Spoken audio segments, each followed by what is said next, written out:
craved love, yet it terrified him. Something deep within his core shut off the moment he returned from war and was transported back to a world in which he no longer fit. Reality became an alien concept to him. He said he was floating, told her that when he met her, she became his gravity. She was also floating, grabbed his hand for anchorage and stability, and they dragged each other back to Earth and continued the journey together, unsure of their destination, and that was okay. They could have explored unknown galaxies together, rerouted and spawned a new civilization.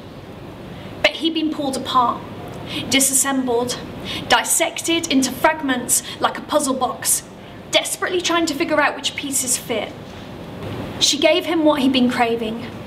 She loved him with her entire being in the hope that her love contained the code to crack the conundrum to piece back together this broken puzzle box of a man.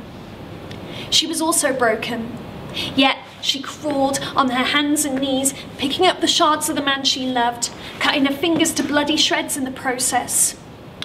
In return, he offered her a solid foundation and gradually started to help her to rebuild herself. He told her he'd be her protection, her refuge, her shelter from the world that had been so unkind to her.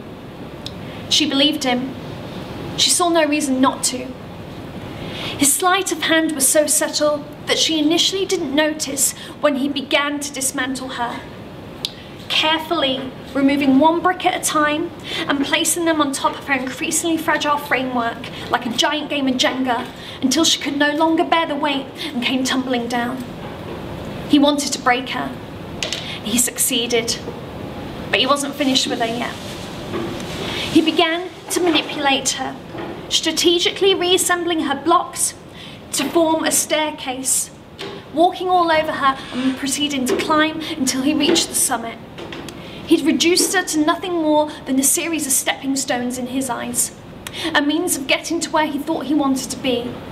But now that he's at the top, his head's in the clouds and he's finding himself once again floating through the atmosphere with no direction, lamenting the loss of the woman who once kept him grounded, looking for another damaged structure to rebuild and destroy. As for her, she craves love, yet it terrifies her.